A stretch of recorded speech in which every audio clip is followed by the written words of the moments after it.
Hello everyone, back again, part 6 this time. This time I'm looking at sorting the forks out, so basically rebuilding the suspension. So if you want to see how I do that, then you're in for a treat. I'll be going through all of the forks, showing from the initial build up through to a few issues that I had and obviously the finished result. I have noticed that there's quite a lack of information for the CB, so I'm really hoping that these videos are useful for everybody else. I'm trying to show a mix of in-depth detail versus bike build, so it's not a tutorial, but I want it to just be able to obviously help others because I've had the same issue trying to find information myself. So I'll get straight into it. I'm going to show a little bit of footage on adding the shark fin onto the swing arm, and I'll get straight into the fork rebuild. Right, so let's get going. Just going to install this shark fin on the bike now. This is to stop well, basically anything gets stuck inside the sprocket as it's spinning round. So it's going to go on there like that, close to the bobbins at the back and close to this piece at the back here as well. So I've marked it out already where I think it's probably okay. It's giving me a little bit of flexibility, but not, not a great deal, but I think that should be enough, I'm hoping, because if I go any further forward, it's going to stick out at the side anyway and look daft. So it's got to be around there somewhere. And hopefully that's enough of a protection for the sprocket. So I've punched them already with a punch, and now I'm just going to start drilling them out.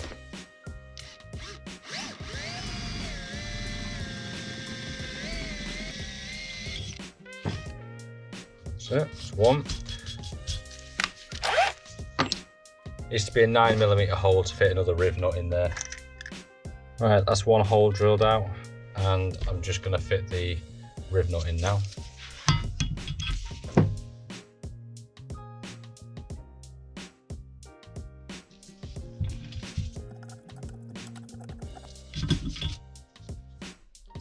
There we go, that's one. So that should allow it to sit on there nicely. One to go.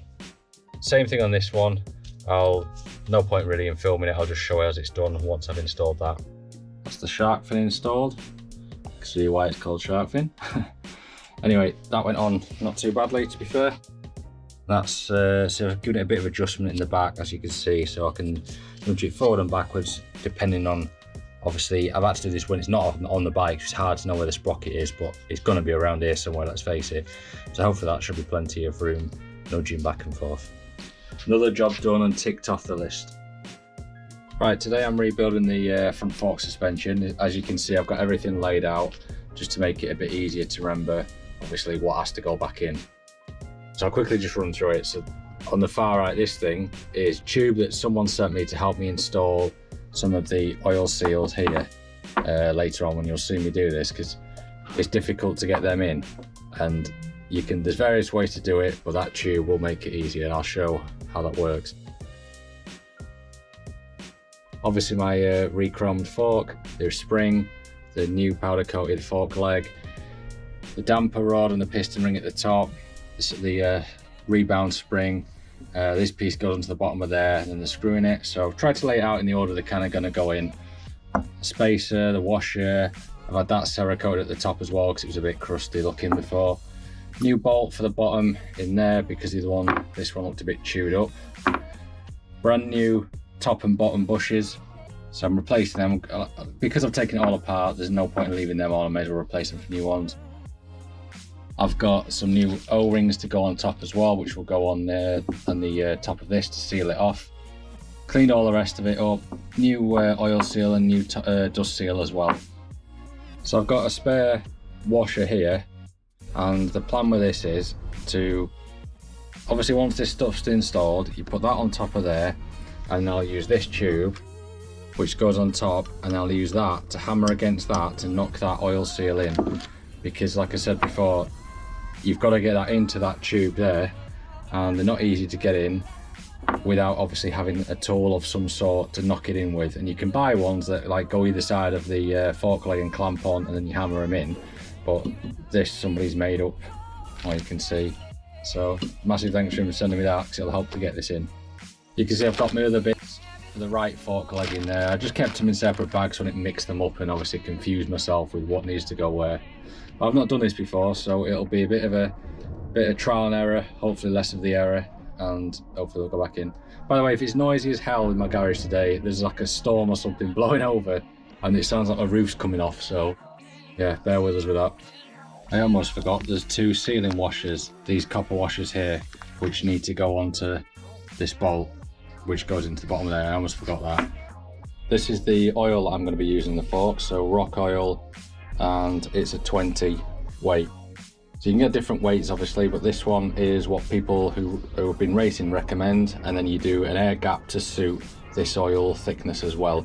You can obviously experiment with it to get it set up the way you want it, but I'll go with that for now as a baseline, and I'll give it a try and just see how I get on. Right, so I'm ready to make a start. So I think the first thing I'll do is just put this new O-ring on to here, because I'll flipping forget that, I know I will, so I'll just stick that on and get that out of the way. It's got all the replacement bits off Fowler's website. I think it was like £3 for one of them. It's annoying because it is just like a rubber ring, but...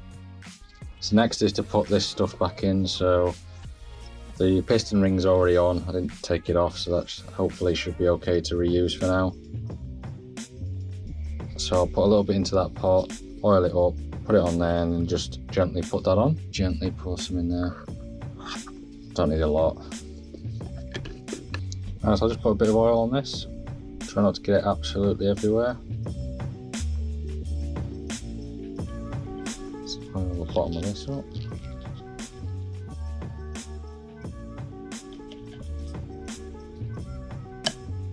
That's it. Just going to slide the rebound spring on there as well. I've already oiled up that, and as you can see, this is already on there as well. So sliding the rod into there, the fork leg. Might just put a tiny bit of oil on that whilst I'm at it. Stop it scratching away at it inside. Right, slide that in.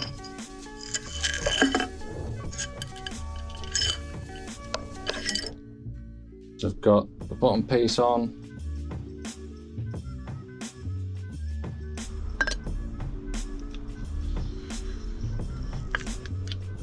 Okay, let's give it a shake to try and make sure it sits that piece at the bottom correctly.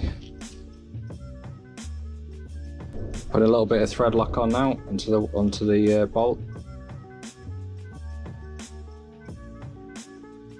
Not non-permanent stuff, just obviously I want to get it out if it after the servicing them next time. So put this back in.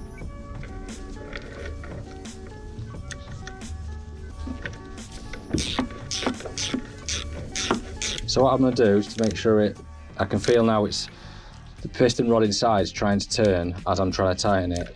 So I'm going to put the spring back in and apply a bit of pressure from the inside and then nip it up. So just slide that back in.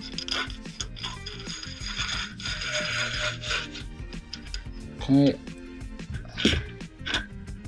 So I'm just going to push it against there. Just, well, any surface really, just to obviously put pressure on it from the inside and hold it tight. Hopefully that'll just be enough to nip this up.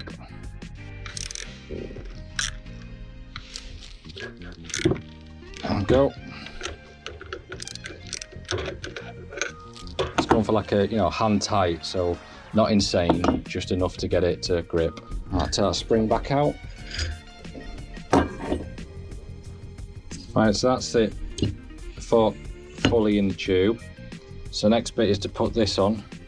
I'm going to just oil that up as well, and then slide that over the top and slide down. But I'm going to oil all of this as well, so you can scratch it. And the insides of there, probably put a bit of the outside as well, but definitely the inside, because obviously it's sliding down on that tube and into there. So I'll do that now.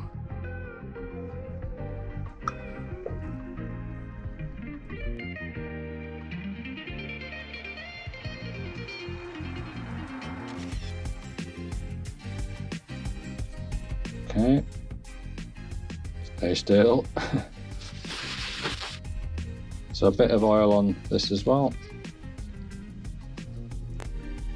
So it's the inside that's obviously the important bit, because it's that bit that's sliding down onto that tube. Well, I'm going to do it everywhere just to make sure. Now this should just slide down. So I'm going to press it down into there as far as I can. Actually, I think that is as far as it's going to go in there. Obviously it needs to go inside. Again, I don't know if the camera, well, it's showing it, but you can see there's the outer piece, and then it looks like that obviously wants to slide inside it, so that's where it's going to go. And then it's going to be this washer on top as well, followed by that on top as well. But you obviously need to make sure that's the right way up, which I think is the way the numbers, so there's little numbers on it, and I'm sure they'll be facing upwards. Usually that's how it is with seals.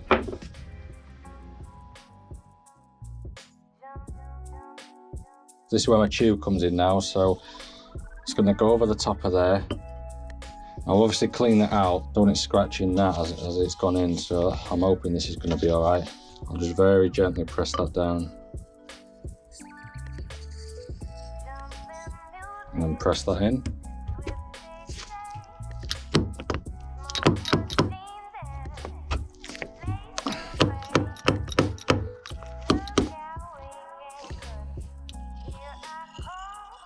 So a quick check to see if that's gone inside okay.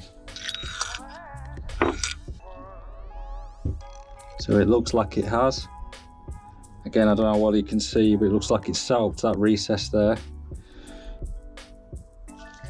And that's gliding up and down nice and smoothly.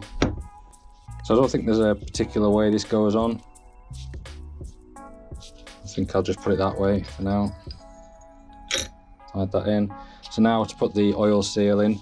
So again, oil on the inside of that so it glides on smooth and doesn't scratch the tube in. Install with the markings facing upwards, see there's tiny little markings on it there. Bit of oil on the inside of that.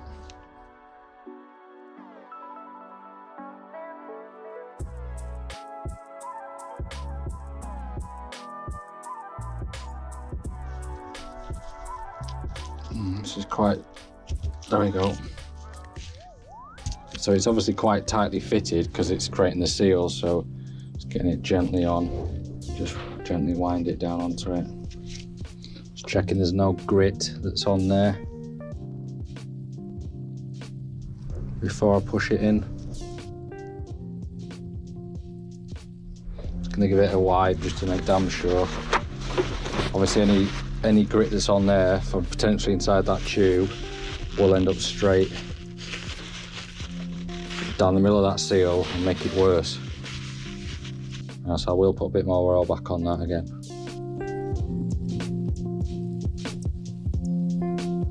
Let's push the seal down. Just going to twist it gently as I put it on, just to help it slide down. Get it to go square into there.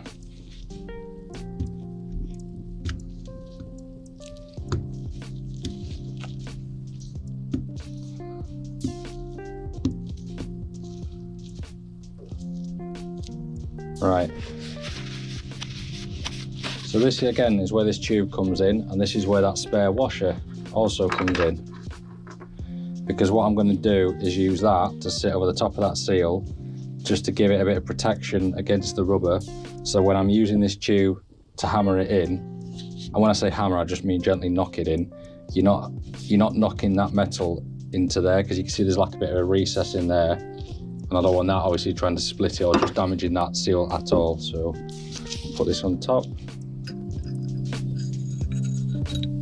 And then just gently push that down. So I put my tube on.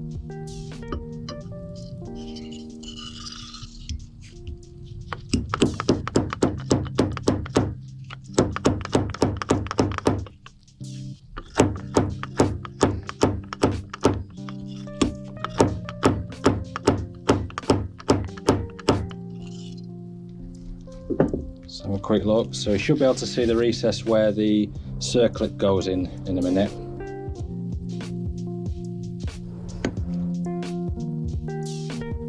Okay, I think I need a little bit more because it's, again, the camera's not picking up, but it's just inside and I can see it needs to go down a tiny bit more.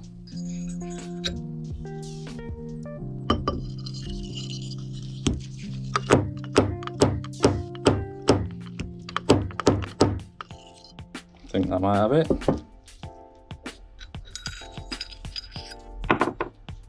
Yeah, I think that's got it.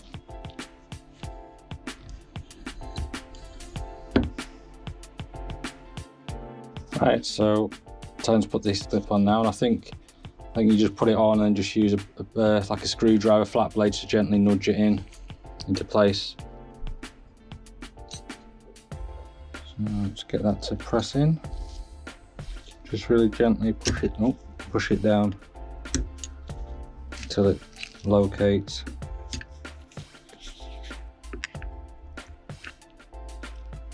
No, I think that's it. I think it just went in dead easy. So it's sat into that groove now. So that's that piece in. And then it's just the dust seal on top. So again, oiling that up. I mean, that's pretty obvious the way it goes on. Obviously that's the top. Oil that inside there and then slide it on again, just press it into it and gently tap it in place. Right, so for the dust seal, I'm just gonna put a bit of oil on the inside of that and slide that down onto the actual fork leg.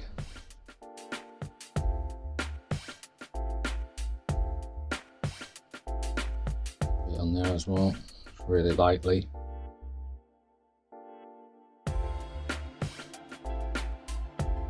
Just slide that on the top.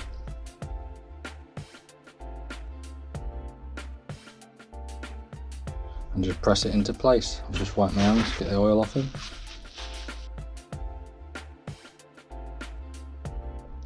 Oh god, of course it's gone in one side and not the other. I need to prise that out gently and try that again.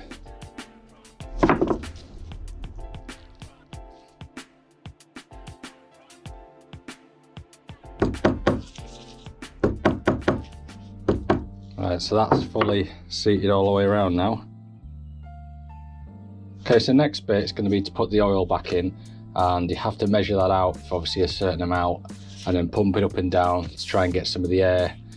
What happens is the oil goes in and then obviously sits at the bottom, and then you've got the piston at the bottom, the rod that's going up and down, and it'll push air in and move it around inside. So you obviously want to get it all inside of that lot, which is why in the manual it says to do it at least, pump it up and down at least 10 times, and you can hear the air and oil squelching around.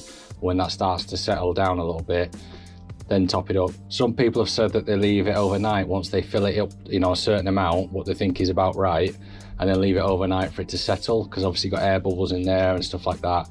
And obviously you don't want loads of air in there because it's going to take up space for the oil to go in as well, and obviously you want to get the correct amount in. So it's up to you, but I'm going to try and pull it up and down, see how it sounds, and then go from there. All right, so I'm ready to add the oil into the actual fork now. So been debating what air gap to put in it. So the way it works is, obviously you've got the oil thickness, which is at 20, which is a more of a thicker oil than say a 10, which is obviously a lighter oil. So that will make it a little bit harder, and then you adjust the air gap to obviously make it more or less feel. So a bigger air gap is going to mean it's got a softer feel because it's got less oil to push up and down, and it'll be like I say, more of a soft feel. A smaller air gap will obviously be slightly harder, so harder to compress the fork. So initially I was going to go with a 20 and then a 130 air gap.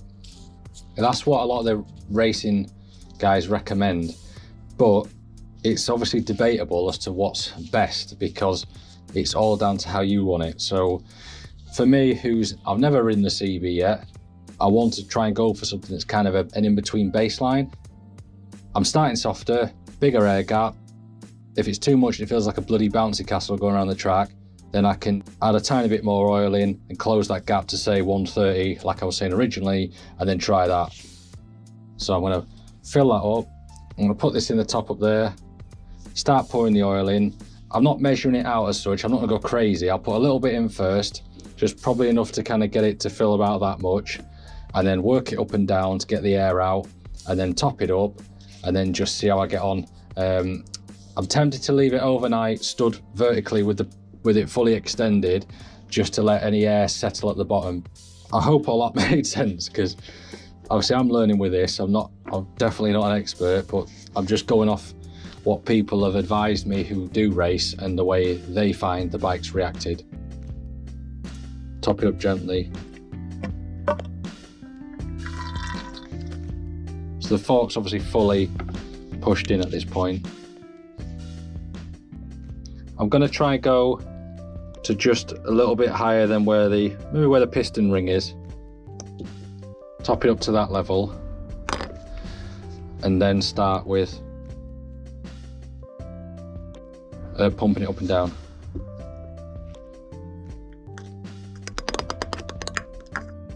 Yeah, so I'm looking down the tube now, and I can see the air bubbles bubbling up inside as it's working its way into all the gaps in the piston rod that's down there.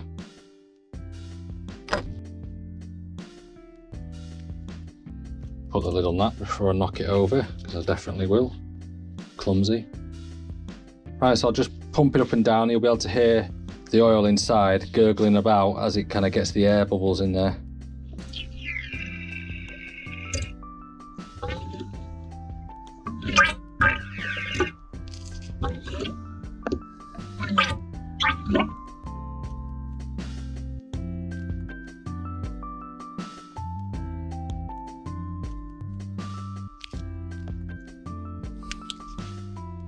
Yeah, so again, looking inside, there's loads and loads of little air bubbles just bubbling their way up to the top as the air's being forced out.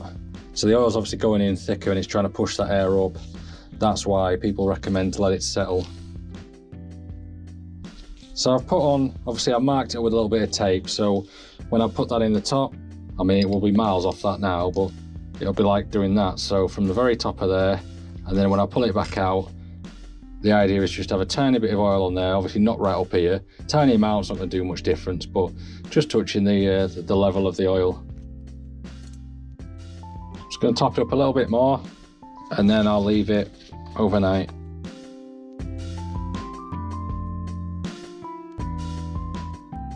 It's probably sat the oil level to about there. So I'm going to put the top nut on, leave it, and tomorrow I'll just top it up till it gets to about, well, oil level is probably around there, isn't it, I guess, and obviously that's the air gap. So I'll pull it out and then put the nut on. So that's allowing all the oil to go as far down as it possibly can in the bottom. And now when I put the nut on, it'll stay up.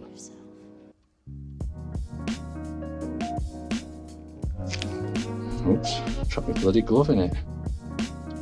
Oh, well, so far, pretty pleased how that's gone. It's not too bad to do, to be honest, as a job. It's actually quite enjoyable. Right, so it's the next morning, and I've left the suspension overnight to obviously settle down a little bit with the oil. I mean, that's obviously up to you if you decide to do that, or whether you just do it straight away. I don't know whether suspension shops do that or whether they just get stuff done, you know, within a day sort of thing. Anyway, so that's been sat, like I said. So I've just got to put in, obviously, the oil first, and then this stuff that's left here. I'm going to go with 140 now instead of 150. The reason why is I'm just thinking majority go from, like I say, 130 to 50. I don't overthink it, but if I go right in the middle, then, you know, I'm not one extreme to the other. The thing is, I don't know how much difference this actually makes. So until I actually try it, it's one of them where I'm just kind of playing around with numbers rather than feel. And it's obviously the feel is what you want to be going off. So if I go in the middle, I'm thereabouts, and I can judge it myself as I take the bike out and give it a go.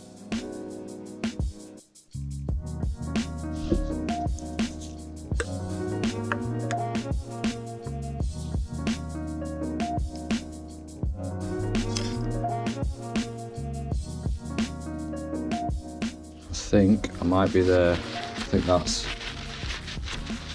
was oil on the bottom of that. Let's try that again. Yep, there we go. Alright, so I'm happy with that now. So that's 140 we're set to. Okay, so back to putting the spring in. So yeah, as I said before, the compressed end at the bottom, that's the standard spring, just in case you're wondering.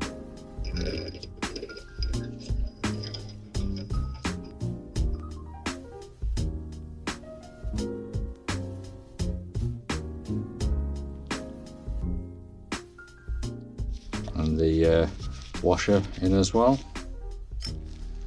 which sits on top like that.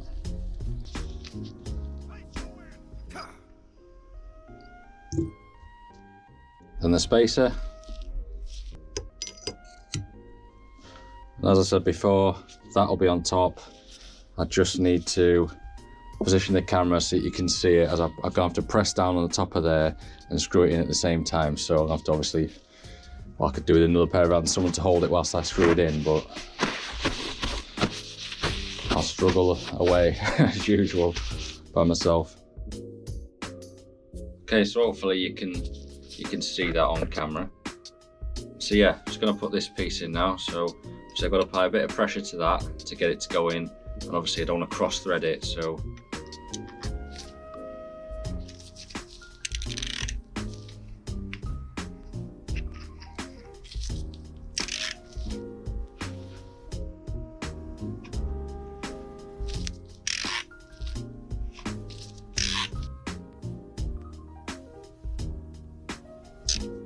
alright. So you probably noticed a bit of cling film that I've got in there. That's just to try and stop it marking that up, because I've had that coated. I didn't want to scuff it straight away, so that just helps to stop it. So that's tightened down for now. You obviously can't torque it down because it's the tube. As you try and do it, it's just going to spin around. So you put it in the yokes and then do it when it's in the yoke. So that's enough, so it's not going to obviously come undone. When I put it through the yoke, I'll be able to set it all up, and then at the end I'll just nip it up at the top to the right torque setting. So that's it. One fork leg done. Feels all right. Still feels soft, but I don't know, we'll see. Let's see how I get on with it. Got some new tyres through today. So these ones are what we use in the Thundersport racing. So wet set and obviously dry set. Both of them are Dunlop tyres. This is the Sport Smart TTs. I've never actually used these ones yet. And on the rain tyres, these are, well, there's two different ones here. There's a KR389 with you can see the tread pattern slightly different on the two. And this is a KR189. So obviously that's the front one. Again, slightly different tread pattern to what the back one is.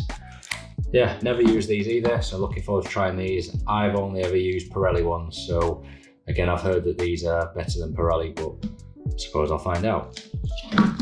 So I'm just going to go get these fitted on the bike, and another job that I can get done whilst I'm waiting on the engine. And yeah, eventually it'll be handy because I can move the bike around. So we'll see what they look like once I'm getting fitted.